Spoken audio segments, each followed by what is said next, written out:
दोस्तों आज का हमारा पहला क्वेश्चन है, विश्वव्यापी आर्थिक संकट किस वर्ष आरंभ हुआ था? विश्वव्यापी आर्थिक संकट किस वर्ष आरंभ हुआ था? ऑप्शन ए हमारा है 1914, ऑप्शन बी 1922, ऑप्शन सी 1929 और ऑप्शन डी क्या है 1927। तो ए का राइट आंसर क्या होगा? ए का हमारा राइट आंसर होगा वो होगा हमारा ऑप्शन नंबर सी। क्या होंगे? Option number C. चलिए चलते हैं क्वेश्चन नंबर 2 पे। तो क्वेश्चन नंबर 2 हमारा है, अंतर्राष्ट्रीय श्रमिक संगठन की स्थापना किस वर्ष हुई थी? अंतर्राष्ट्रीय श्रमिक संगठन की व्यवस्था किस वर्ष हुई थी? Option A 1917, option B 1919, option C 1921 और ऑप्शन डी क्या है 1923। तो दो का राइट आंसर क्या होगा? दो का राइट आंसर हमारा होगा ऑप्शन नंबर बी। क्या होंगे? Option number B. चलिए चलते हैं क्वेश्चन नंबर 3 की ओर। क्वेश्चन नंबर 3 हमारा है, भूमंडलीकरण की शुरुआत किस दशक में हुआ? पूछ रहे हैं भूमंडलीकरण की शुरुआत किस दशक में हुई थी? तो ऑप्शन ए हमारा है 1990 के दशक में, ऑप्शन बी 1970 के दशक में, ऑप्शन डी 1960 के दशक में और ऑप्शन डी हमारा क्या है 1980 के दशक में। तो राइट आंसर क्या होगा? 3 का जो राइट आंसर होगा वो होगा हमारा ऑप्शन नंबर ए, अर्थात कितने ईस्वी में? 1990 ईस्वी के दशक में। चलिए चलते क्वेश्चन नंबर 4 की ओर। क्वेश्चन नंबर 4 हमारा है, प्राचीन काल में किस स्थल मार्ग से एशिया और यूरोप का व्यापार होता था? पूछ रहे हैं प्राचीन काल में किस स्थल मार्ग से एशिया और यूरोप का व्यापार हुआ था? ऑप्शन ए सूती मार्ग, ऑप्शन बी रेशम मार्ग, ऑप्शन सी उत्तरापथ और ऑप्शन डी क्या है दक्षिण पथ। तो राइट आंसर क्या होगा? 4 का जो राइट आंसर होगा वो होगा ऑप्शन नंबर बी, अर्थात कौन मार्ग? रेशम मार्ग। चलिए आगे बढ़ते हैं, चलते हैं क्वेश्चन नंबर 5 की ओर। क्वेश्चन नंबर 5 हमारा है, आर्थिक संकट, क्या करें? आर्थिक संकट अर्थात बोले मंदी के कारण यूरोप में कौन सी नई शासन प्रणाली का उदय हुआ? पूछने आर्थिक संकट अर्थात आया था मंदी हुआ जो था, किस कारण हुआ था? यूरोप में जो हुआ था आर्थिक संकट के कारण यूरोप में कौन सी नई शासन प्रणाली का उदय हुआ था? ऑप्शन ए साम्यवादी शासन व्यवस्था प्रणाली, ऑप्शन बी लोकतांत्रिक शासन प्रणाली, ऑप्शन सी फांसीवादी नाजीवादी शासन और ऑप्शन डी क्या पूंजीवादी शासन प्रणाली। तो 5 का राइट आंसर क्या होगा? 5 का हमारा राइट आंसर होगा ऑप्शन नंबर सी। क्या होंगे? ऑप्शन नंबर सी, जो कि हमारा क्या है फांसीवादी नाजीवादी शासन। चलिए आते हैं क्वेश्चन नंबर 6 की ओर। क्वेश्चन नंबर 6 हमारा है, आधुनिक युग में अर्थव्यवस्था के क्षेत्र में होने वाली सबसे बड़ी क्रांति कौन सी थी? पूछ रहे हैं आधुनिक युग में अर्थव्यवस्था के क्षेत्र में होने वाली सबसे बड़ी क्रांति कौन सी थी? तो ऑप्शन ए हमारा है वाणिज्य क्रांति, ऑप्शन बी औद्योगिक क्रांति, ऑप्शन सी साम्यवादी क्रांति और ऑप्शन डी क्या है भौगोलिक खोज। तो 6 का राइट आंसर क्या होगा? 6 का हमारा राइट आंसर होगा वो होगा हमारा ऑप्शन नंबर बी। क्या होंगे? ऑप्शन नंबर बी, जो कि हमारा क्या है औद्योगिक क्रांति। चलिए बढ़ते हैं क्वेश्चन नंबर आगे की ओर। तो क्वेश्चन नंबर 7 हमारा है, गिरमिटिया मजदूर बिहार के किस क्षेत्र से भेजे जाते हैं? गिरमिटिया मजदूर बिहार के किस क्षेत्र से भेजे जाते हैं? ऑप्शन ए पूर्वी क्षेत्र, ऑप्शन बी पश्चिमी क्षेत्र, ऑप्शन सी उत्तरी क्षेत्र और ऑप्शन डी क्या है दक्षिणी क्षेत्र। तो हमारा राइट आंसर क्या होगा? 7 का जो राइट आंसर होगा वो होगा ऑप्शन नंबर बी। क्या होंगे? Option B. तो क्या है पश्चिमी क्षेत्र से गिरमिटिया मजदूर बिहार से भेजे जाते हैं। चलिए क्वेश्चन नंबर 8 पे आते हैं। क्वेश्चन नंबर 8 हमारा है, ब्रेटन वुड्स सम्मेलन किस वर्ष हुआ? ब्रेटन वुड्स सम्मेलन किस वर्ष हुआ? Option A 1945, option B 1947, option C 1944 और ऑप्शन डी क्या 1952। तो 8 का राइट आंसर क्या होगा? 8 का राइट आंसर होगा हमारा ऑप्शन नंबर सी, जो कि हमारा क्या है 1944। तो ब्रेटन वुड्स सम्मेलन किस वर्ष हुआ था? 1944 ईस्वी को हुआ। चलिए क्वेश्चन नंबर 9 हमारा है, गिरमिटिया किसे कहा जाता है? अर्थात गिरमिटिया का मतलब क्या होता है? ऑप्शन ए अनुबंधित मजदूर, ऑप्शन बी रोगियों को, ऑप्शन सी छिपकली को और ऑप्शन डी क्या है अंग्रेजों को। तो राइट आंसर क्या होगा 9 का? तो वो होगा ए, जो कि क्या है अनुबंधित मजदूर। तो गिरमिटिया किसे कहा जाता है? अनुबंधित मजदूर को कहा जाता है। आइए चलते हैं क्वेश्चन नंबर 10 पे। तो क्वेश्चन नंबर 10 हमारा है, पहले विश्व बाजार के रूप में कौन सा शहर उभर कर आया? पहले विश्व बाजार के रूप में कौन सा शहर उभर के आया? तो विश्व बाजार का परिभाषा आप सबको पता ही होगा कि विश्व बाजार वैसा बाजार होता है जहाँ पे देश विदेश का सभी प्रकार का सामान यानी कि खरीदा और बेचा जाता है, उसी को कहते हैं विश्व बाजार। तो चलिए पूछ रहे हैं, पहले विश्व बाजार के रूप में कौन सा शहर उभर कर आया? ऑप्शन ए हमारा है Alexandria, option B Dilmun, option C Manchester और ऑप्शन डी क्या है बहरीन। तो 10 का राइट आंसर क्या होगा? 10 का राइट आंसर हमारा होगा ऑप्शन नंबर ए, अर्थात क्या है अलेक्जेंड्रिया। तो पहले विश्व बाजार के रूप में कौन सा शहर उभर के आया? वह है अलेक्जेंड्रिया। आइए चलते हैं क्वेश्चन नंबर 12 की ओर। तो क्वेश्चन नंबर 12 हमारा है, द्वितीय महायुद्ध के बाद यूरोप में कौन सी संस्था का उदय आर्थिक दुष्प्रभावों को समाप्त करने के लिए हुआ? पूछ रहे हैं, द्वितीय महायुद्ध के बाद यूरोप में कौन सी संस्था का उदय आर्थिक दुष्प्रभावों को समाप्त करने के लिए हुआ? Option A SAARC, option B NATO, option C OPEC और ऑप्शन डी क्या है यूरोपीय संघ। तो 11 का राइट आंसर क्या होगा? 11 का राइट आंसर हमारा होगा ऑप्शन नंबर डी, जो कि क्या है यूरोपीय संघ है। तो द्वितीय महायुद्ध के बाद यूरोप में कौन सी संस्था का उदय आर्थिक दुष्प्रभावों को समाप्त करने के लिए हुआ था? वो था यूरोपीय संघ। आइए चलते हैं क्वेश्चन नंबर 12 की ओर। तो क्वेश्चन नंबर 12 हमारा है, विश्व बाजार का विस्तार आधुनिक काल में किस समय से प्रारंभ हुआ? पूछ रहे हैं विश्व बाजार का विस्तार आधुनिक काल में किस समय से आरंभ हुआ? ऑप्शन ए 15वीं शताब्दी, ऑप्शन बी 18वीं शताब्दी, ऑप्शन सी 19वीं शताब्दी और ऑप्शन डी 20वीं शताब्दी। तो राइट आंसर क्या होगा? 20 का राइट हमारा जो आंसर होगा ऑप्शन नंबर बी होंगे, अर्थात क्या है 18वीं शताब्दी। तो विश्व बाजार का विस्तार आधुनिक काल में किस समय से प्रारंभ हुआ? तो 18वीं शताब्दी से प्रारंभ हुआ। आइए चलते हैं क्वेश्चन नंबर 13 की ओर। क्वेश्चन नंबर 13 हमारा है, सिकंदर कहाँ का निवासी था? सिकंदर कहाँ का निवासी था? Option A Rome, option B चीन, ऑप्शन सी यूनान और ऑप्शन डी क्या है मिस्र। तो राइट आंसर क्या होगा? 13 का जो राइट आंसर होगा वो हमारा होगा ऑप्शन नंबर सी, अर्थात कहाँ यूनान। तो सिकंदर कहाँ का रहने वाला था? तो यूनान का रहने वाला था। चलिए आइए चलते हैं क्वेश्चन नंबर 14 की ओर।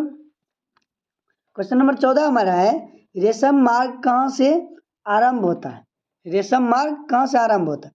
Option A Bharat, option B चीन, ऑप्शन सी इराक और ऑप्शन डी क्या है अफगानिस्तान। तो राइट आंसर क्या होगा?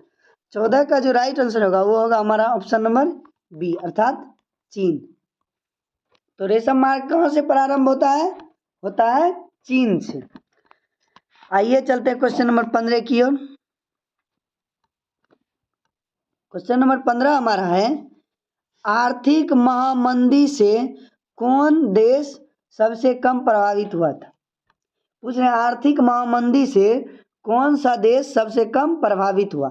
Option A America, option B France, option B होना चाहिए और ये ऑप्शन सी होना चाहिए और ये ऑप्शन डी होना चाहिए। चलिए, ऑप्शन ए हमारा है America, option B France, option C Germany और ऑप्शन डी क्या है? ब्रिटेन। तो राइट आंसर क्या होगा? 15 का जो राइट आंसर होगा हमारा ऑप्शन नंबर सी होगा। क्या होगा? ऑप्शन नंबर सी, जो कि क्या है? जर्मनी है। तो आर्थिक महामंदी से कौन सा देश सबसे कम प्रभावित हुआ था? वो था जर्मनी।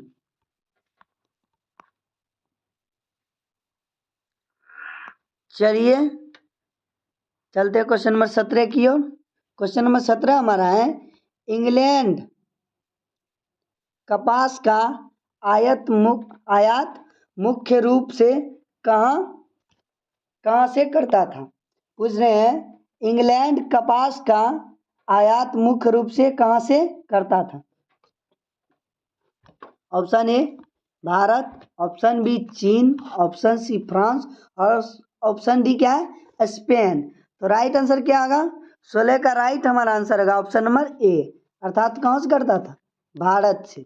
इंग्लैंड कपास का आयात कहाँ से करता था? भारत से करता था। अर्थात पूछ रहे हैं कि इंग्लैंड कपास का आयात मतलब कि खरीद कहाँ से करता था? भारत से करता था। आइए आते हैं क्वेश्चन नंबर 17 की ओर। क्वेश्चन नंबर 17 हमारा है, बृहत उत्पादन व्यवस्था किस देश में आरंभ की गई? बृहत उत्पादन व्यवस्था किस देश में आरंभ की गई? Option A Britain, option B रूस, ऑप्शन सी अमेरिका और ऑप्शन डी क्या है? जर्मनी। तो 17 का राइट आंसर क्या होगा? 17 का राइट हमारा आंसर होगा ऑप्शन नंबर सी, अर्थात क्या है? अमेरिका। तो बृहत उत्पादन व्यवस्था किस देश में प्रारंभ हुआ था? तो वो था अमेरिका। आइए चलते हैं क्वेश्चन नंबर 18 की ओर। क्वेश्चन नंबर 18 हमारा है, आलू अकाल किस देश में हुआ था?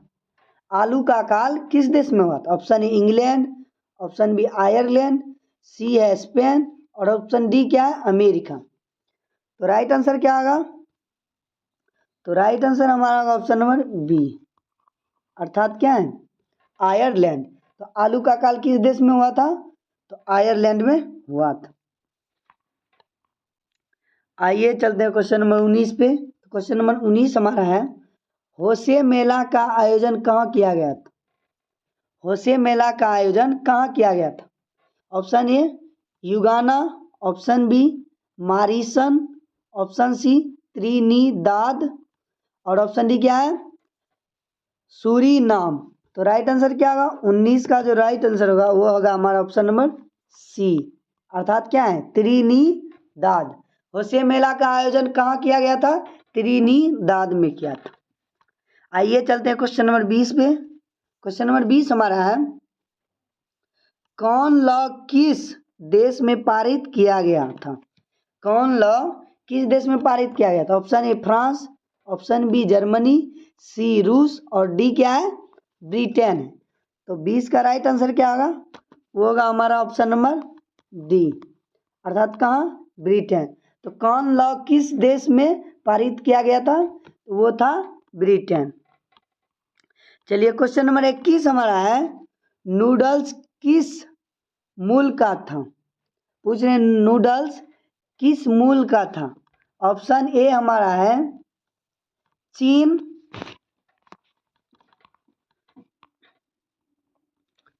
ऑप्शन बी है भारतीय, ऑप्शन सी यूरोपीय और ऑप्शन डी क्या है? जापानी। तो नूडल्स किस, यानी कि पूछ रहे हैं नूडल्स किस देश का रहने वाला नागरिक था? तो हमारा 21 का राइट आंसर क्या होगा? वो होगा ऑप्शन नंबर ए, अर्थात कहाँ का? चीनी का। तो आप सबको नाम से ही पता चलता होगा कि कहाँ का होगा। तो नूडल्स कहाँ का नागरिक था रहने वाला? तो चीनी था, अर्थात चीन का रहने वाला था। आइए क्वेश्चन को आगे बढ़ाते हैं। चलते हैं क्वेश्चन नंबर 22 पे। क्वेश्चन नंबर 22 हमारा है, यूरोपीय इकोनॉमिक कम्युनिटी अर्थात EEC की स्थापना किस वर्ष हुई? पूछ रहे हैं यूरोपीय इकोनॉमिक कम्युनिटी अर्थात EEC की स्थापना किस वर्ष हुई थी? ऑप्शन ए है 1944 में, ऑप्शन बी 1948, सी है 1957 और डी क्या है 1960। तो 22 का राइट आंसर क्या होगा? वो होगा हमारा ऑप्शन नंबर सी। क्या होंगे? ऑप्शन नंबर सी, जो कि क्या है 1957। आइए चलते हैं क्वेश्चन नंबर 23 की ओर। क्वेश्चन नंबर 23 हमारा है, ब्रिटिश सरकार ने गिरमिटिया श्रमिकों की व्यवस्था किस वर्ष समाप्त की? पूछ रहे हैं ब्रिटिश सरकार ने गिरमिटिया श्रमिकों की व्यवस्था किस वर्ष समाप्त की? गिरमिटिया श्रमिक का मतलब तो पता ही होगा, अनुबंधित मजदूर होता है। चलिए ऑप्शन ए हमारा है 1920, ऑप्शन बी 21, सी है 1922 और डी क्या है 1923। तो राइट आंसर क्या होगा? वो होगा ऑप्शन नंबर बी, अर्थात क्या है 1921। तो ब्रिटिश सरकार ने गिरमिटिया श्रमिकों की व्यवस्था 1921 ईस्वी में समाप्त की थी। आइए आते हैं क्वेश्चन नंबर 24 पे। क्वेश्चन नंबर 24 हमारा है, ओटावा सम्मेलन किस वर्ष हुआ था? ओटावा सम्मेलन किस वर्ष हुआ था?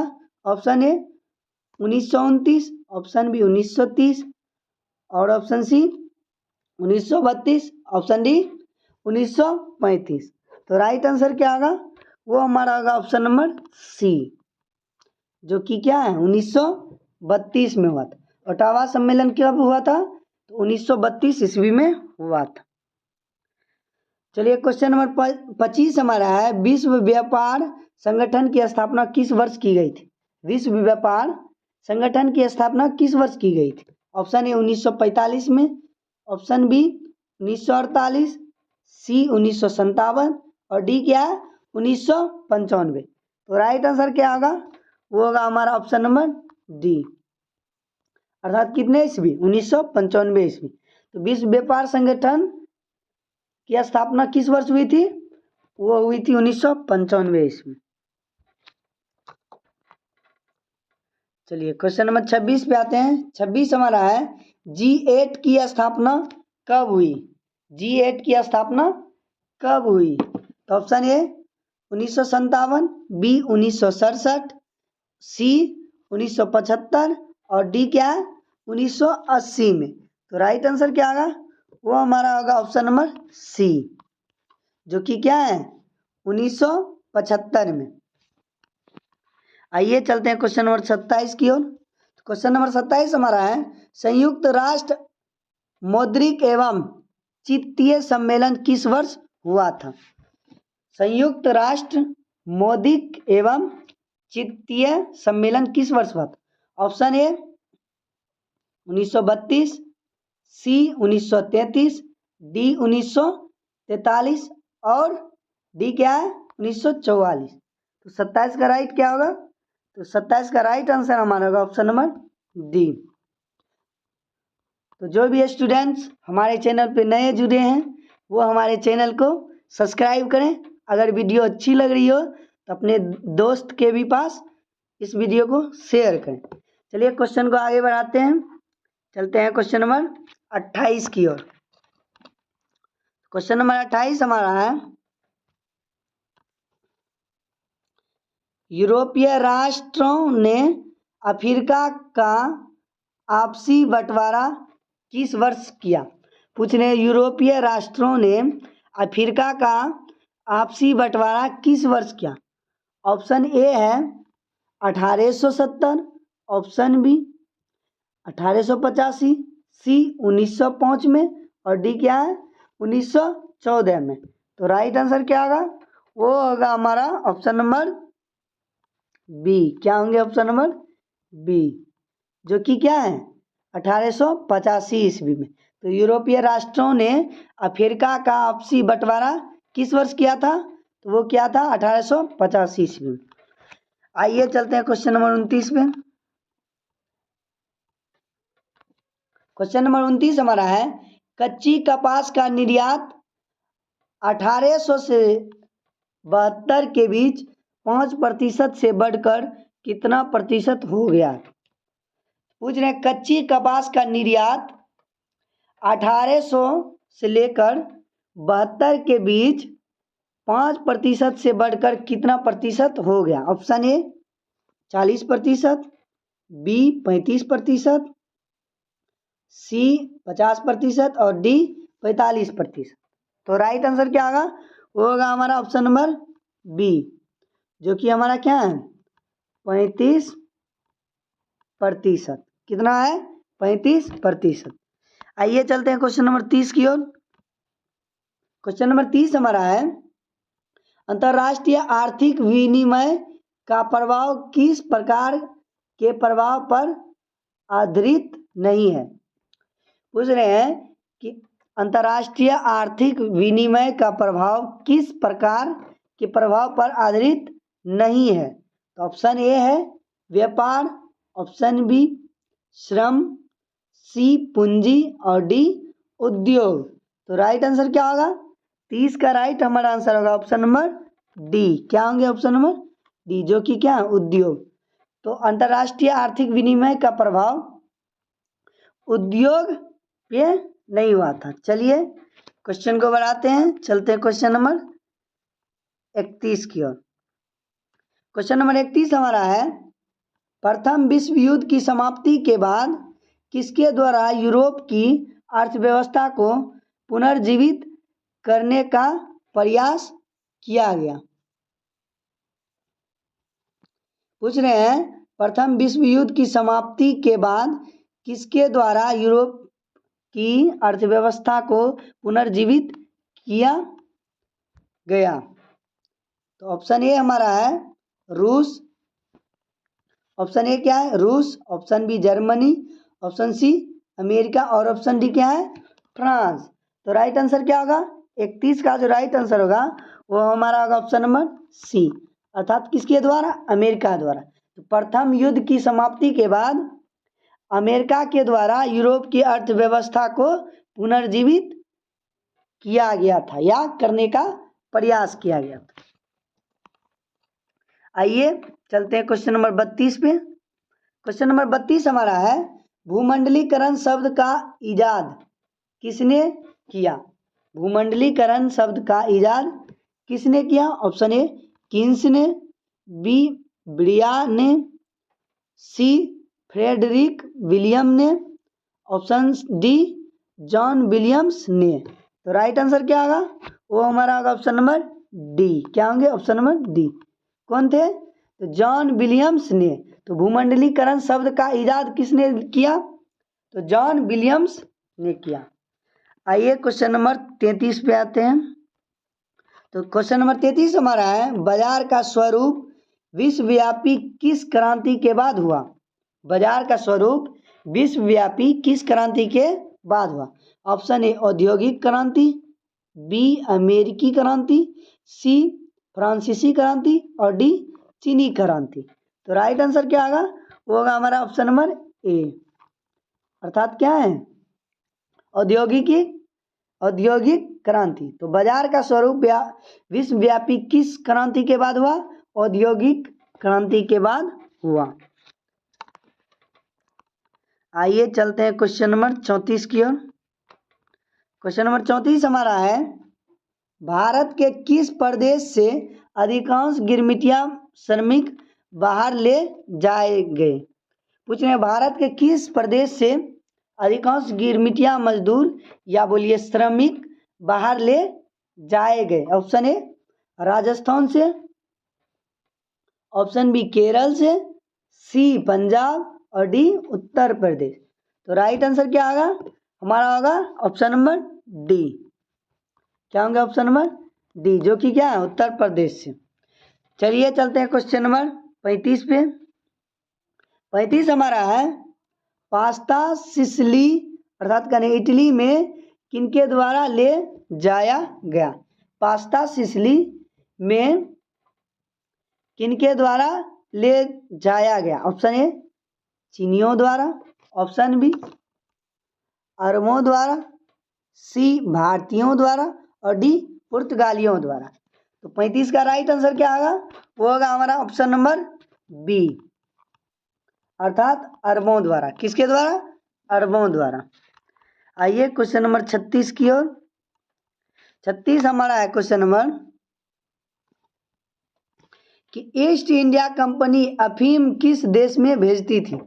ईस्ट इंडिया कंपनी अफीम किस देश में भेजती थी? Option A Afghanistan, B America, C Japan और डी चीन। तो किसको भेजती थी? ऑप्शन नंबर डी होगा हमारा राइट। किसको भेजती थी? चीन को। तो ईस्ट इंडिया कंपनी अफीम किस देश को भेजती थी? चीन को भेजती थी। चलिए क्वेश्चन नंबर सी हमारा, क्वेश्चन नंबर 37 पे आते हैं। क्वेश्चन नंबर 37 हमारा है अलेक्जेंड्रिया किस सागर के मुहाने पर बसा हुआ था? अलेक्जेंड्रिया किस सागर के मुहाने पर बसा हुआ था? ऑप्शन ए काला सागर, बी लाल सागर, सी अरब सागर और डी क्या है? भूमध्य सागर। तो राइट आंसर क्या होगा? 37 का जो राइट आंसर होगा वो हमारा होगा ऑप्शन नंबर बी। क्या होंगे? ऑप्शन नंबर बी अर्थात लाल सागर। तो अलेक्जेंड्रिया लाल सागर के मुहाने पर बसा हुआ था। आइए क्वेश्चन नंबर 38 की ओर। क्वेश्चन नंबर 38 हमारा है भारत में आर्थिक महामंदी का सबसे बुरा प्रभाव किस वर्ग पर पड़ा? भारत में आर्थिक महामंदी का सबसे बुरा प्रभाव किस वर्ग पर पड़ा? ऑप्शन ए किसानों पर, बी व्यापारियों पर, सी जमींदारों पर और डी नौकरी पेशा लोगों पर। तो राइट आंसर क्या होगा? होगा हमारा ऑप्शन नंबर ए अर्थात किसानों पे। चलिए क्वेश्चन नंबर 39 की ओर आते हैं। क्वेश्चन नंबर 39 हमारा है धन निष्कासन के सिद्धांत का प्रतिपादन किसने किया था? धन निष्कासन के सिद्धांत का प्रतिपादन किसने किया था? ऑप्शन ए फिरोज शाह मेहता ने, बी बाल गंगाधर तिलक ने, सी दादा भाई नौरोजी और डी महात्मा गांधी ने। तो राइट आंसर क्या होगा? वो हमारा होगा ऑप्शन नंबर सी। क्या होगा ऑप्शन नंबर सी अर्थात कौन किए थे? दादा भाई नौरोजी ने किए थे। तो धन निष्कासन के सिद्धांत का प्रतिपादन किसने किया था? तो दादा भाई नौरोजी ने किए थे। आइए क्वेश्चन नंबर 40 हमारा है विश्व बाजार के स्वरूप का आधार क्या था? विश्व बाजार के स्वरूप का आधार क्या था? ऑप्शन ए रेशम उद्योग, बी लोहा उद्योग, सी कोयला उद्योग, डी वस्त्र उद्योग। तो राइट आंसर क्या होगा? वो हमारा होगा ऑप्शन नंबर डी। क्या होंगे? ऑप्शन डी अर्थात वस्त्र उद्योग। विश्व बाजार के स्वरूप का आधार क्या था? वस्त्र उद्योग था। आइए क्वेश्चन नंबर 41 पे आते हैं। क्वेश्चन नंबर 41 हमारा है भारत में कैनाल कॉलोनी किस प्रांत में बनाई गई? भारत में कैनाल कॉलोनी किस प्रांत में बनाई गई? ए है पंजाब, बी उत्तर प्रदेश, सी मध्य प्रदेश, डी राजस्थान। तो राइट आंसर क्या होगा? वो होगा हमारा ऑप्शन नंबर ए अर्थात पंजाब में। आइए क्वेश्चन नंबर 42 पे चलते हैं।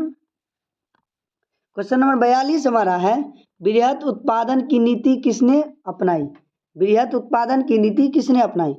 ऑप्शन ए रूजवेल्ट ने, बी विंस्टन चर्चिल ने, सी हेनरी फोर्ड ने और डी स्टालिन ने। तो राइट आंसर क्या होगा? 42 का जो राइट आंसर होगा वो होगा ऑप्शन नंबर सी अर्थात कौन है? हेनरी फोर्ड ने। तो वृहत उत्पादन की नीति किसने अपनाई? हेनरी फोर्ड ने। चलिए क्वेश्चन नंबर हमारा 43 है।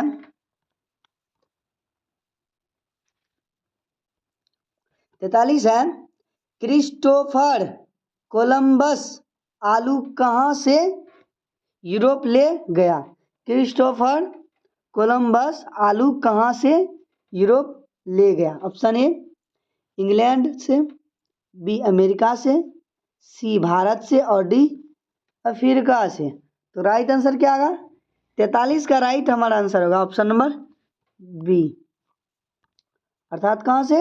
अमेरिका से। क्रिस्टोफर कोलंबस आलू कहाँ से यूरोप ले गया? तो अमेरिका से ले गया। आइए क्वेश्चन नंबर 44 की ओर। क्वेश्चन नंबर 44 हमारा है, आइए चलते हैं क्वेश्चन नंबर 44 की ओर। क्वेश्चन नंबर 44 हमारा है, किस अमेरिकी राष्ट्रपति ने न्यू डील लागू की? किस अमेरिकी राष्ट्रपति ने न्यू डील लागू की? ऑप्शन ए वुडरो विल्सन ने, बी आइजन हॉवर ने, सी एफ डी रूजवेल्ट ने, और डी क्या है? जॉन एफ कैनेडी ने। तो राइट आंसर क्या होगा? 44 का राइट हमारा आंसर होगा ऑप्शन नंबर सी, अर्थात कौन है? वो हमारा है एफ डी रूजवेल्ट ने। चलिए चलते क्वेश्चन नंबर 45 की ओर। क्वेश्चन नंबर 45 हमारा है, द कॉमर्स ऑफ नेशन नामक पुस्तक के लेखक कौन थे? द कॉमर्स ऑफ नेशन नामक पुस्तक के लेखक कौन थे? ए है एडम स्मिथ, बी कार्डलिफ, सी किन्स, और डी क्या है? Harold Laski. तो 45 का राइट आंसर क्या होगा? वो होगा हमारा ऑप्शन नंबर बी, अर्थात कौन है? कार्डलिफ। तो द कॉमर्स ऑफ नेशन नामक पुस्तक के लेखक कौन थे? कार्डलिफ थे। आइए क्वेश्चन नंबर 46 की ओर। क्वेश्चन नंबर 46 हमारा है, अमेरिका में गुलाम कहाँ से ले जाए जाते थे? अमेरिका में गुलाम कहाँ से ले जाए जाते थे? पुर्तगाल से, बी स्पेन से, सी अफ्रीका से, और डी भारत से। 46 का राइट आंसर क्या होगा?